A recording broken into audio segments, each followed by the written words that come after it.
Welcome back to the sweatshop, boys and girls. Today we're going to be working on this 2013 Hyundai Santa Fe 2-liter Sport Turbo. In today's video, boys and girls, I'm going to be showing you how to swap out brakes. Of course, we're going to be doing rear rotors and pads as well as front rotors and pads on this thing. As you can see, boys and girls, on my parts table, we've got some new hardware to go along with our Bosch pads and coated rotors to put into this thing so that we have a good experience. Yes, boys and girls, it is important for you as a technician or a do-it-yourselfer at home to choose good parts so that you have a good experience throughout the ownership of these materials on your vehicle. Otherwise, you can end up with a ginormous headache. That being said, boys and girls, let's go ahead and get started. Of course, before we get started, do me a big favor and hit that subscribe button. Don't forget to hit the notification bell so you never miss one of my new videos. That's enough rambling. Let's get this show on the road, boys and girls. Your first step, boys and girls, is going to be to put this thing up in the air safely. If you're doing it in the driveway, make sure you employ the use of jack stands and not just a jack, and make sure the jack is appropriately rated to lift this thing. If you're using a hoist, of course, make sure you secure it on the hoist properly. You don't want to be one of those guys who ends up in a meme or in a YouTube video. That is not so nice. Then get yourself a 21 mil and fire those wheels off. Go ahead and zip off the number 3 Phillips bolts. They'll also be on the back rotors as well. Boys and girls, we are looking at the front passenger side caliper. What we need to do now is get ourselves a 14 mil. You can definitely use a ratchet and socket combination to get off the 2 bolts. The top one there and the bottom one here. Of course, I'm going to be using my power tools. That means the use of a swivel socket. If you're going to follow my method, be careful with your fingers around the swivel socket. They love to kiss them ever so slightly every once in a while when you fall asleep at the trigger of your gun. That's a good example. Oh, I make my life so much harder when trying to film. Now, boys and girls, in order to ensure that you don't have a headache when removing the caliper, get yourself a flat screwdriver and use this window of opportunity here in the top of the caliper to pry the caliper forward just a bit. Now you can see it drop. That means the thing isn't being stuck by rust or any sort of other magical substance looking to ruin your happiness. Simply pry the caliper off with your hands. Now is a good time to see how much of a pain in the ass you're going to have when doing the rotors and pads. Awesome.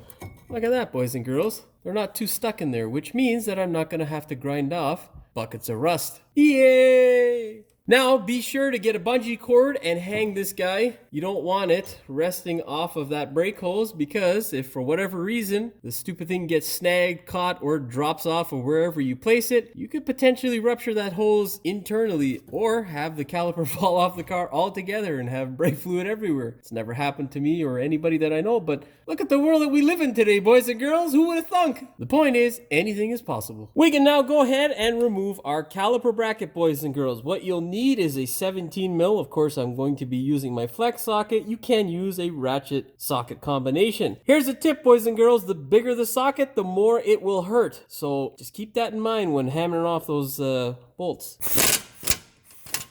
Did I get the right size? Son of a bitch. 17, I walked out there with a fucking 19. Let's try that again, shall we? Now, boys and girls, go ahead, get yourself a 17 mil shallow socket and a ratchet and loosen these bolts up.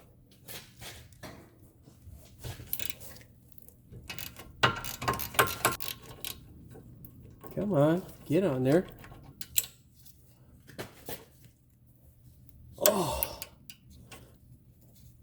Oh.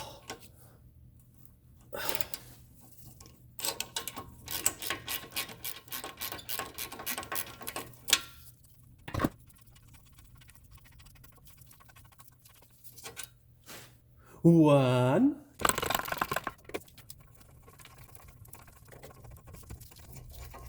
And 2. Now pull off your rotor. That's a success. Well, boys and girls, you can see here, there ain't much rust to tell you about. This vehicle has been serviced by me in the past, so I know that most of the braking components are actually in fairly decent condition. Literally, we have only this little area here just to grind off. I don't even know if it's worth me recording it for you. Essentially, if yours doesn't look like this and it's heavily rotted, what you want to do is get all the rust off of your hub so that you have a flat mating surface for your brand new rotor to go onto. If you don't, the consequences of this mean that you may potentially have a vibration or a foot pedal that is vibrating under your foot when you apply the brakes, or a steering wheel that shimmies if it's happening in the front. So it's always best to make sure that you grind off as much rust as possible and then coat it with either anti-seize or white lithium grease to keep the rust away, because rust is no fun. It's like taxes. You just continue to pay them for what feels like absolutely no good reason. Anyhow, boys and girls, that being said, we'll now move to the rear of the vehicle and I'll show you how to pull that caliper rotor and caliper bracket assembly off of the vehicle. Well, boys and girls, unfortunately, in the rear of most vehicles, it is rather complicated whenever doing brakes. Why, you ask? I don't know why. Hyundai, why don't you tell me and the people out there why it is more complicated? That also goes for many other manufacturers out there. Generally, what they like to do is hide one of the caliper bracket bolts or put in some stupid design that rots to hell in the Canadian or northeastern seaboard climate, which is the Rust Belt, and it likes to give us mechanics up here a real headache. I don't know, it's like engineers just want to see us weep for some reason. In order to tackle the issue, we will need a flex socket, a chrome flex socket for the bolt that is behind here. You'll just have to trust me, boys and girls, there is a bolt behind there. You will see it on your own vehicle if you're doing this exact same model. Thankfully, there is no CV shaft or any of that other crap that would otherwise give us a potential headache with getting my fat hands in and around this area. That being said, boys and girls, you'll need a 14 mil shallow with a ratchet in order to crack these guys here loose and the top bolt for the bracket. I won't show you the terror of the bracket bolts just yet. Pull the caliper off first.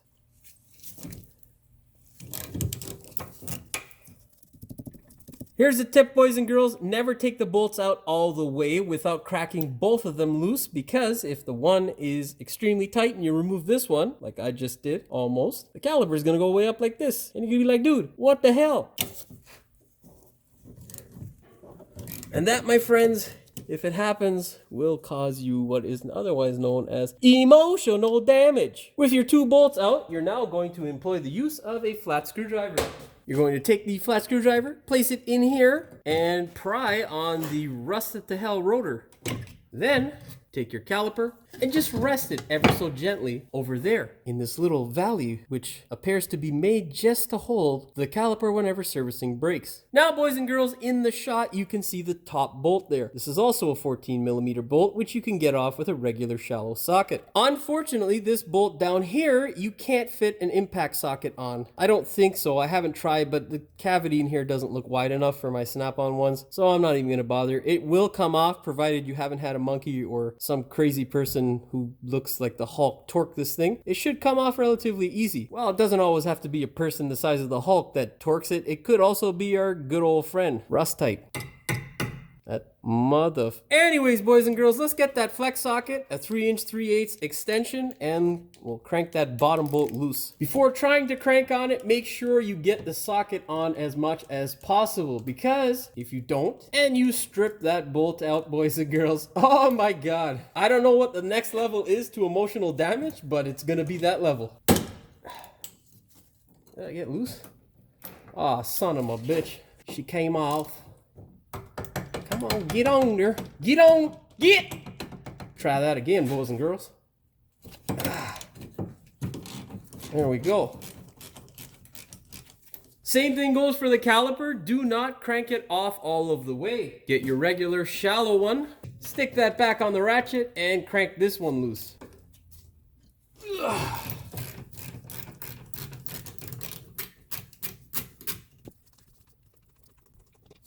Of course, boys and girls, through watching this video, you will be lubricating the hell out of your bolts before you put them back into service, which means that the next time you do your brake job, if ever, you won't cry yourself to sleep at night trying to twist this thing out because there's all kinds of rust on it. Now, let's get our bottom bolt out. When you're about to get close, what you want to do is hold the caliper bracket nice and tight so that it doesn't drop on your foot. It's never any fun, especially if you're not wearing steel toes. There you go, boys and girls. That's that bolt that was hiding behind the control arm, or spindle, sorry. Stupid thing. Now, if you're in Florida or California or Texas or one of those states that doesn't have rust, you can simply remove your bracket. But if you're in the rust belt, like most of us, get your flat screwdriver and pry this piece of junk off of the car.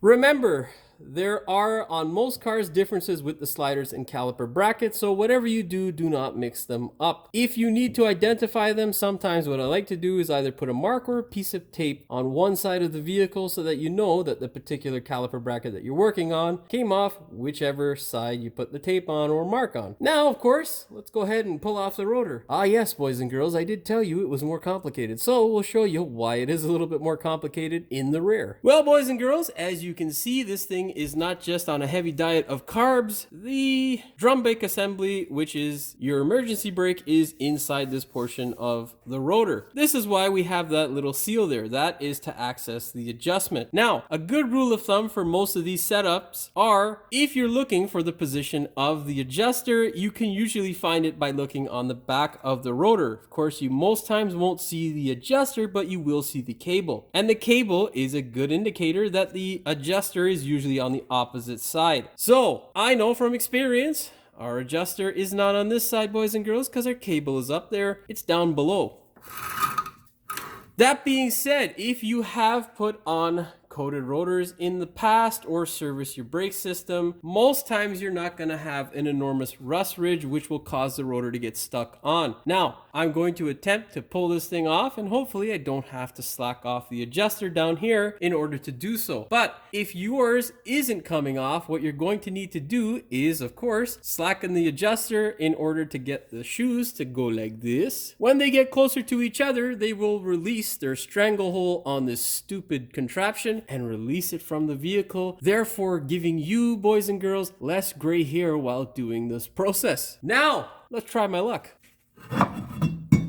Boys and girls, that is not camera magic. That was the first attempt. This is not a TV show. This is YouTube, so it's real life for me, son. But I can tell you, I know most of them YouTube channels out there is, with a certain friend there who loves Jacko transmission and is no mechanic makes those sounds. The sounds we usually make usually consist of a 4-letter word at the top of our lungs, or a Y, the Anyhow, boys and girls, as you can see, we again don't have much rust or really anything to clean up on this side here. It is hard to see on camera because we're looking at it dead on, but this region here is not something you have to clean because it's not going to affect how your rotor sits. It's actually recessed in the hub. So your hub actually sits on this ring here and that ring there. But because I am a good mechanic, I'm going to clean this out so that it doesn't pose a problem later when this thing starts to rust to the point where it flakes off. That being said, we're going to go ahead and clean up our hubs. Now, boys and girls, whenever cleaning the hub, you're essentially trying to clear off any rust on the hub. If you have serviced your vehicle at any point in the past and you have applied some lubricant like anti-seize or white lithium grease, you will end up with a great result like this. There is really nothing that is needed here to be done except clean up the outer ring. Hopefully yours looks like this. If it doesn't, you will need an arsenal of tools in order to help you with cleaning off the hub, because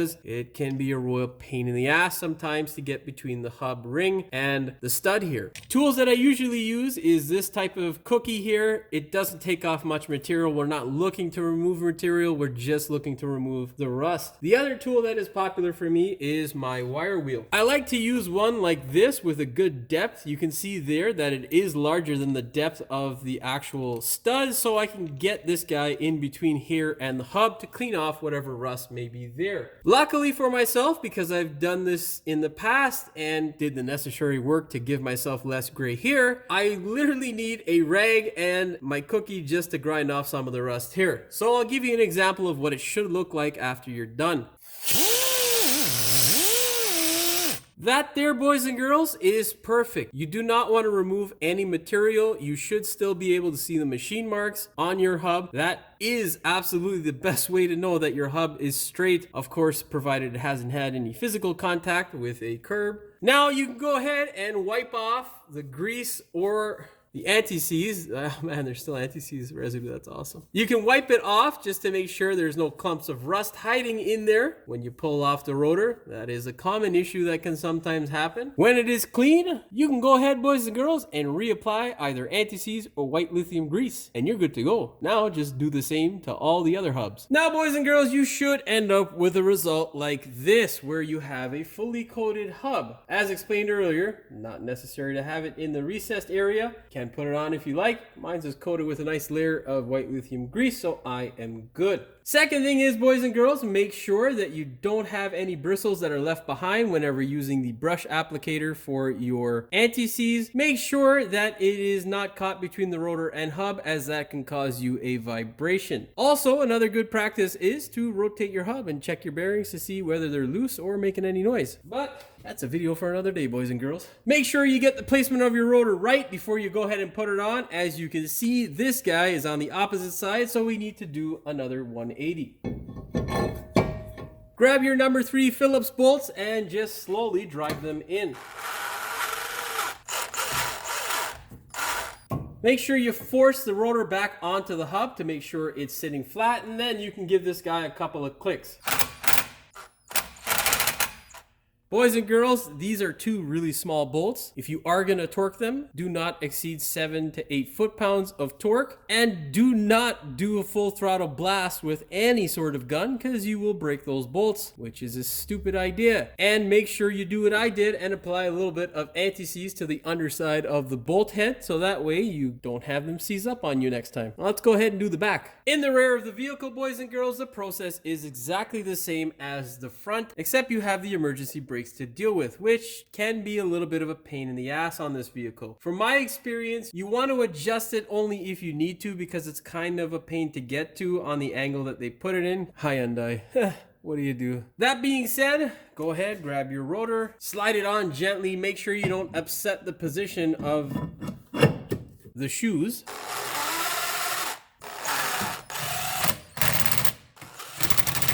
Now, what you want to do is spin it. And what the rule of thumb is for me is to see how it stops. As you can see there, it's biting quite a bit. Now, I don't know what it is, but for whatever reason, Hyundai and Kia brakes that have this sort of setup, there are many vehicles with this sort of setup, can be a bit of a pain in the ass. So what I like to do is spin it like this until I get to a point where it doesn't bind up at all, because that will definitely cause a hot spot and cause you a headache later on. So it's hard for me to show you, but you gotta line this guy up like so, and what you wanna do is sneak a flat screwdriver in there in order to move the adjuster. Now, every click or movement of the adjuster has a decent effect on how much your rotor is being grabbed by the shoes inside there. So with every click, what you want to do is rotate it to make sure, because you don't want to slack it off so much to the point where you have a shoe that doesn't grab your rotor at all anymore, and then you don't have emergency brakes. That would be a bad idea. So tricky thing is finding this stupid thing to begin with.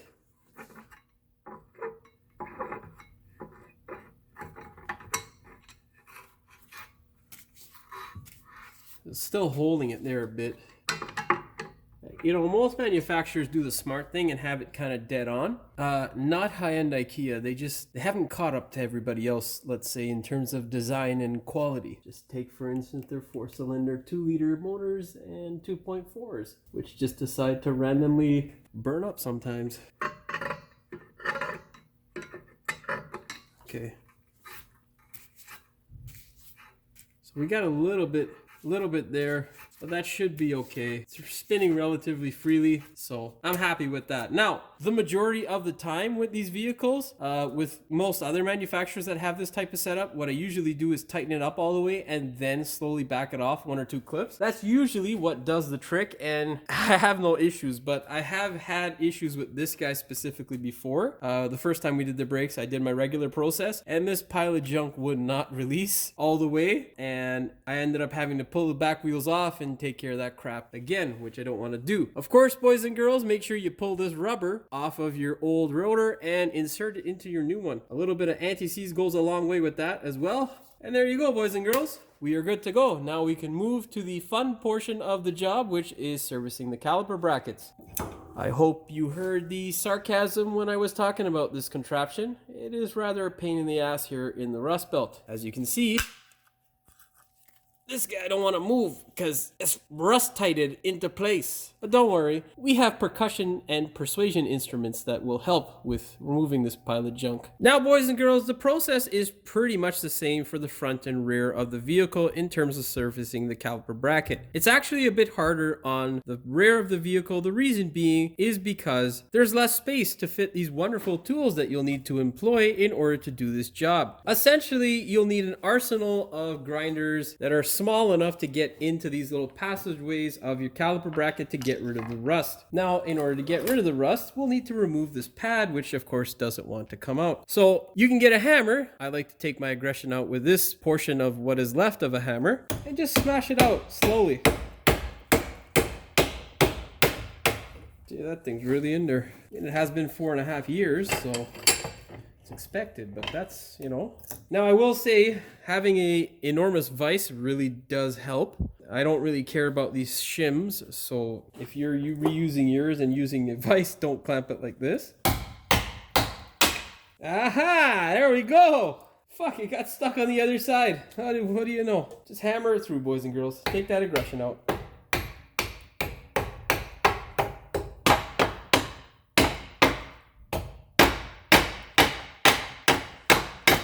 Okay, well, boys and girls, as you can see there, we have about 1 millimeter of pad life left, and that is precisely why we are replacing our brakes today. The front ones have a little bit more, but the customer doesn't want to come back to see me just for brakes that he's going to do in a couple of months anyhow. So yeah, next step, remove your caliper bracket from the vise, reposition it, clamp it in place. You don't absolutely need a vise, but it really does help. So it's one of the best tools. You know, maybe I should do a video talking about what tools I really use in the shop quite frequently and whatnot, but that's a topic for another day, boys and girls. Get yourself a nice flat screwdriver, pocket size preferred, and just pry this guy off the rust. Well, I should say pry the rust off of the rust. Release your shim from your caliper bracket, and then, boys and girls, just dust off whatever rust you see there. You're gonna get yourself a file like this. This is a square profile file, and you're going to start grinding away some of this rust. If you don't have a file to get away the scale, you can use the cookie or a different sort of attachment on your die grinder in order to get rid of some of this stuff. You can do it the horrible way with sandpaper, but I will tell you, boys and girls, the goal here is just to take away the rust and not material, because if you bore the hole out too much or take away too much material, your pad's going to want to do this. Every time you stop, it's going to go like this.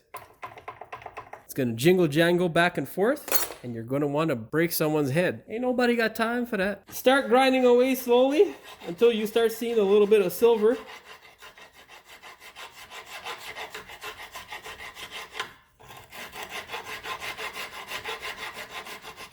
Anywhere where your pad is going to touch or the shim itself touches is a good indicator as to what you have to file down. Just make sure you get off as much rust as possible. Get it to a state where you can see the actual metal. You don't want to get it to a state where there's absolutely no more brown left, because the file can be quite aggressive and can take away a bit of material. Then what you're going to do is take your wire wheel, you're going to attach it to your air hose and grind away the surface rust that is left. Of course, before you do that, make sure you employ the use of a mask, eye protection, and ear protection to make sure that you don't go blind, deaf, or end up with some form of lung disease, which would suck balls, boys and girls. That being said, I'll be back in a bit I'm pretty sure you guys don't want to see me grind this stuff down, as you've seen in my past videos. And if you're new to the channel, welcome. Please subscribe. I hope you find this entertaining and informative, boys and girls. I'll be back. I'll be back. Okay, boys and girls, after what seems like an eternity of grinding, we are ready to spray down our calipers. Of course, this is the result that we are looking for. But before we can go ahead and spray our calipers down, we are looking for a result like this with our grinder and wire wheel. So if you don't have that, go back and continue grinding. Once you achieve that result, what you want to do is pick your favorite paint, or zinc primer is what I usually use. This stuff here I have been using for years. Boys and girls, I did these brakes, I'd say, I don't know, probably about 4 or 5 years ago on the rear of this vehicle. And the caliper brackets were actually in fairly decent shape. It was more so the shim that rotted to crap, which, yeah, surprise. But, yeah, amazing. Those are TRW pads and Bendix grease that came off of this thing, which I haven't used in like 5+ years. So goes to show you, boys and girls, if you do the work right, the stuff will last you quite a bit longer. Anyhow, enough rambling on. Take your zinc primer or whatever choice of coating that you want and go ahead and apply it. Of course, you should know, if you've watched my videos in the past, boys and girls, before you apply this thing, shake well. Now go ahead and spray this thing. And there you go, boys and girls. That is the result that you need. Give it 10 minutes if you're using zinc well-through primer. If you are not, well, check out the can of whatever you're using and see how long it'll take for whatever you've applied to dry. After you sprayed all the caliper brackets, give yourself a good 10-minute break and let all the stuff settle so that you don't breathe that shit into your lungs. You should also wear a mask. I should wear a mask. There's a lot of things we should do. Whatever. Now the time has come for us to install our shims and grease up our sliders and shims. What I like to do is, first things first, twist these guys to make sure that they actually move. If they move, that is a good sign. That means that someone has done their job properly in the past, and or the dealership did their job properly. Look at that. That is some old Bendix grease. The blue color is how I know. I haven't seen any other companies that use blue grease, but whatever. I most likely have rebranded it to something else, but I like their grease. It was pretty good. As you can see, it lasts fairly long. What we need to do now, boys and girls, is clean all that old grease off and clear off the rust around this portion of your guide pin here. You don't want to have any rust there. That way you can make a decent seal with the grease that you're going to apply, because the lack of a decent seal is what causes the rust to seep in, and then it will just continue to work its way down the guide pin into the bore of your caliper bracket, which sometimes can lead to the replacement of this thing, which you don't want. Tools that I use to do this is a wire wheel. You can use the one that we were using to grind up, that sort of grinding wheel. Just be careful, you don't want it to slip and hit your hands, of course. Or you can use a bench grinder with a wire wheel. Just make sure you don't get your hands anywhere near the thing. That would suck. Now, boys and girls, you should end up with a result like this, where there is minimal rust around the head of the guide pin. Make sure you get off as much as possible. Then what you can do to ensure that it doesn't come back or slow the process of it coming back is spray it with the same coating that you used on the caliper bracket. Once you wiped off all your grease and sprayed it down and let your coating dry, you can then go ahead and reapply some grease. Take a good amount of grease on the brush and apply it generously. You don't want to be too generous to the point where it won't allow you to put it back into the bore, and you don't want to be so stingy with it where you can't pull the stupid thing out of the bore next time. What I like to do is put a nice gob of it on the top of the actual bore. Then what you want to make sure is that any of the dust or old excessive hard grease that is in here, you clean off. The best way I find is to flick it, and it usually comes off. If that doesn't work, you can employ the use of brake grease and whatnot. This old excess stuff here is still kind of soft, so it's not going to make really much of a difference. Then, before you go ahead and put your slider in, give it a nice coating of fresh grease on the boot itself. Put your slider into the hole, rotate it as you go in, and then apply a healthy dose again to your slider just around the head of the guide pin to ensure that the thing won't rust. Push it in like so, and if there is a lot of air in the boot itself, make sure you release it by pulling up on the boot gently. And that, boys and girls, is the process for your guide pin. Now all you got to do is repeat it another 7 times. What you can do now is take your shim and install it. With your shim, what you want to do is first off compare it to the old one to make sure that you have the correct shim. Then place it into the correct position and push it on by hand. Get yourself a flat screwdriver to finish the task off. What you need to do is push on the tab here and here in this section here of the brake caliper bracket to ensure that this thing is sitting firmly and securely in the actual caliper bracket. Then what you want to do is get your flat screwdriver here to make sure you can push the shim into the caliper bracket. That way you ensure that it is sitting properly and it's not going to contact your brand new rotor or make any atrocious squealing sounds that will drive you out of your mind. Then get some more grease and apply it. Again, same thing, you don't want to put on so much that it gets all over the place, and you don't want to put on so little that it's dry completely by the next time you go to service this thing. Whatever you do, do not gob it on in this section. You don't want it on your brand new rotor. And this, boys and girls, is the result that we are looking for. A shim that is nicely coated with grease and a slider that is nicely coated with grease and freely moving. We can now go ahead and put this thing on the car. Of course, we've got to do the other side and the other sliders. Now, one thing I'll tell you is, boys and girls, make sure you do not mix up your caliper brackets from right to left, and don't mix your sliders up from right to left. When that happens, boys and girls, you can sometimes end up with a noise which will give you a headache. And with these types of sliders, make sure you put them in slowly so that this guy doesn't bunch up here. If it does, you may need to call your local parts store in order to get a new hardware kit and replace these rubbers. Okay, boys and girls, I'm gonna go ahead and finish the rest of these things off. Make sure you follow those steps and we'll see you back in a bit. Okay, boys and girls, after a good half an hour of lubing and cleaning and the rest of that fun stuff, we can now go ahead and put this thing back into place. Make sure you try your best not to get any grease on the rotor surface from your caliper bracket, and make sure you thread these guys, your anti-seized bolts, in by hand.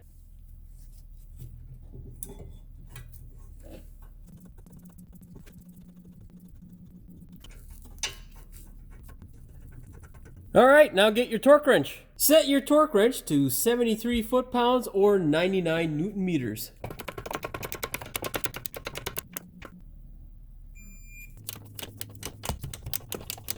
I know, let us put the shock there. Why? Just to irritate the mechanic. You're right, Song-Shi. Just fucking put it right in the fucking way, dickhead. That's a Mortal Kombat guy, right? Song-Shi.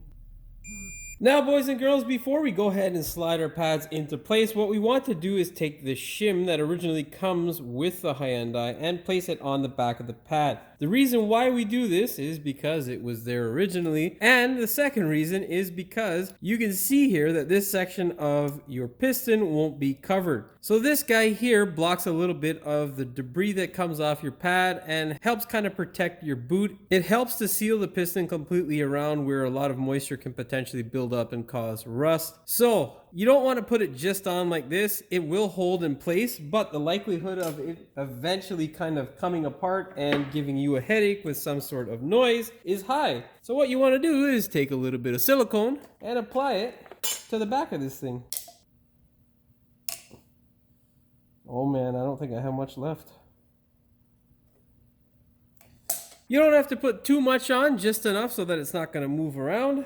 And then just push it on into place. Of course, before you put it into place, make sure that the tabs that hold it, there, and on this side, there and there, are actually having a friction fit. If not, you can bend those tabs in order to attain the friction fit and then put it into place. Now we can take this set and put it back on our caliper bracket. Of course, the same thing goes for your rear pads with regards to the shim here. Now, when placing this shim on, make sure that you select the pad with the wear indicator, and of course, the one with the wear indicator will go on the back. Oh, that's the wrong side. Fuck. Damn it. Let's go swap it out. There you go. That's better, boys and girls. Of course, your wear indicator will go on the back towards your piston. Don't mix it up because you won't have a good day. What you're going to do is slide your pad into place like so. Make sure you don't damage or upset the position of your shim, and just slide it into place. Just make sure they are touching the rotor, and then we can go ahead and depress our caliper. Follow the same process for the rear calipers as well. Okay, boys and girls, we can now go ahead and depress our piston back into the caliper. What you want to do before you go and grab your vice grip is just clean off whatever crap and residue you can get off of the boot itself as well as the piston. Doesn't have to be perfect. All you got to do is get off as much as you can. Then go ahead and gently squeeze your piston back into your caliper. Remember, with this process here, speed is not the name of the game. If you are too quick, you will damage or potentially rupture a seal. And I'll tell you, boys and girls, seals have rights. So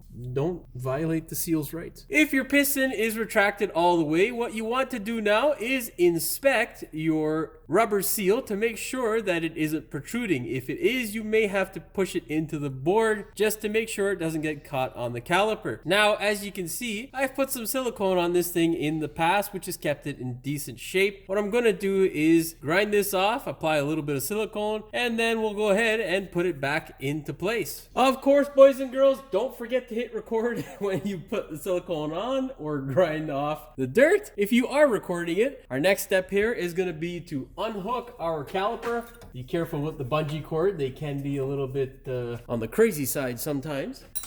Then take your caliper, slide it into place. Ensure that your brake hose is in its natural state and is not bound up in any way. Slide the caliper into place, and then grab your anti-seize bolts. We can now go ahead and torque those guys down. Set your torque wrench, boys and girls, to 23 foot-pounds or 35 newton meters. I guess I should have did that before I started recording. Stupid Jimmy. Okay, boys and girls, we can now go ahead and tackle our rear caliper. Here you go. Make sure you put some anti-seize on your bolts. Slide your bolt into place. There you go, boys and girls. You can see that where it ends up. Such a stupid design. Don't make it go all the way through. What you want to do is have the bolt there so that you can easily thread it in by hand without trying to find the hole while you support the bracket. Take your bracket, slide it into place. Try not to get any grease on your rotor, of course, and then thread in your bolts. Try to catch the top one first. It just makes your life easier. Then line up the bottom one and thread that in by hand as much as you can. This one is a two-hand operation because of the wonderful placement of this thing. Go ahead, boys and girls, and set your torque wrench to 54 newton meters or 73 foot-pounds. We're going to go ahead and use our swivel on the bottom bolt first. Whenever torquing with a flex socket, you want to make sure that you get the extension and flex as straight as possible. That way you don't have your torque affected by any twisting effect that you may have from the socket. I generally say if you can't get it or torque a bolt or fastener with a flex socket at less than 35 degrees of bend, it's a better idea to find another way to torque that fastener unless you absolutely have no choice. The bend angle of the socket will affect the torque value that you get on your bolt, if that makes any sense. That was a lot of rambling. You guys are gonna be like, what the hell is he talking about? Go ahead, switch back to your regular shallow socket and torque the top bolt. Of course, slip your pads into place. Don't forget the silicone and put your shim on. Where the fuck is mine? Oh yeah, there it is. Son of a bitch. Compress your caliper. Now, boys and girls, you can apply some silicone if you like. If not, slip the caliper into place and put your bolts in. Always thread them up by hand. Make sure you lubricate them with either grease or anti-seize. Go ahead and set your torque wrench to 23 foot-pounds or 35 newton meters. That's that, boys and girls. We are good to go. Now, boys and girls, we can go ahead and put on our tire, but of course, by now you should know if you've watched my videos in the past, it is time to coat this thing with some white lithium grease or some anti-seize. Of course, we're going to choose to use our white lithium grease, which means that we got to shake it well. Definitely better with the right. And we are good to go. Make sure that you repeat this process for all the other wheels and then place your wheels on the vehicle. Oh, Jesus Christ. Put these fucking wheels on a Weight Watcher plan. They're just getting bigger and bigger and bigger, boys and girls. It's bullshit. Yeah, you want to be a technician? Think again, boys and girls. With your wheel in place, you can now go ahead and thread these lug nuts back in by hand. Now get a light torque Ugga-Dugga gun and run these guys up. Make sure you force your wheel into the hub to ensure that it's sitting flat. Now we can get our torque wrench and torque these guys here to 80 foot-pounds, I think. Let me check that again. Go ahead and torque your wheels down to 80 foot-pounds or 108 newton meters. We are good to go, boys and girls. Now remember, boys and girls, it is very important. Don't just get in the car and take it for a test drive. Make sure you pump the brakes before you take it for a test drive. The pedal should get hard under your foot. If it doesn't, you have an issue that tissues definitely won't solve. That being said, you can go ahead and take this thing for a test drive. Well, boys and girls, that's pretty much all she wrote for this video. But before I let you go, I will tell you that the Hyundai has a range of torque specs, which is mind-numbingly stupid. For whatever reason, they have quite the range on some of their torque specs. For example, with the lug nut torque spec, it was set way down between 63 and 80 foot-pounds, which to me doesn't make any real sense. I don't know why some manufacturers do that, Hyundai being one of the manufacturers that do this quite a bit. It's the same thing for the torque specs on the brake calipers as well as the caliper bracket. So just to let you know, in this video, I did use the higher end of the specification, but you have to be the judge when torquing your fasteners as to whether they look like they're in good enough shape to take that same torque. And of course, if they're not, replace them. Just letting you boys and girls out there know, I don't know why they do this. It's kind of stupid and annoying to me, and it's mind-numbingly stupid when you're trying to find the actual torque spec in some of these owners' manuals. Shop key is a topic for another day, boys and girls. That is a real pain in the ass program. But anyhow, that's all she wrote for this video, boys and girls. If you liked it, please like, share, and subscribe. Don't forget to hit the notification bell so you never miss one of my new videos. And as always, thanks for watching. We will see you in the next one. Welcome back to the sweatshop, boys and girls. Today we're going to be working on this 2013 Hyundai Santa Fe Sport 2-liter turbo front-wheel drive beast. It's not really a beast when I say that. Of course, we're going to be doing front rotors and pads and the rear rotors on pad. Oh, of course you're out of focus, you fuck. Oh, this fucking cock-sucking mother. That's going to be in the way. I can't get that up there either. I have to get a ratchet combination. Fuck all this whole clip, man. Fuck this clip! Well, boys and girls, as you can see here, this hub looks relatively rusted. Why is this fucking thing clicking like that every fucking 10 minutes now? Stupid thing. Your hub and the rotor that can also throw off the rotor, making a wobble under the... making you end up with in the... piece of shit Bluetooth. Where the fuck did I put the little screws? We only need about another... seems like a... the fuck is driving that shit box out there? Jesus. Boy, that thing seems... really empty, like I've shaken it before. Again? Take a healthy dosage of it. Healthy dosage? It's not a fucking pill. Jesus Christ. Stupid fucking thing, man. These fucking dickheads could make a better design. Okay. Give me my fucking socket, asshole. Pile of shit. If not, you can bend the tabs in order to have a friction pit. Fuck. Doesn't have to be perfect. Forgot the T there, Jimmy. Foot-pounds to... it doesn't fucking matter. I picked the right torque, so follow what I said. I don't know what the fuck I'm saying. What the hell did I write down? Fuck off, man. You can know... what the fuck did I just say? Freshway Raceway, because nothing says I have a penis like revving the piss out of your motor in the laneway at speed. Can you say insecure? Mm-hmm. It's gonna fuck the whole thing up. That stupid compressor. Go ahead and torque your wheels down to... fucking camera angle. Well, go ahead. The fuck? Well, boys and girls, that's pretty much all she wrote for this video, and how you... I don't know what the fuck I'm saying. I'm just tired and hungry. What I will tell you with the Hyundai I don't know what the fuck.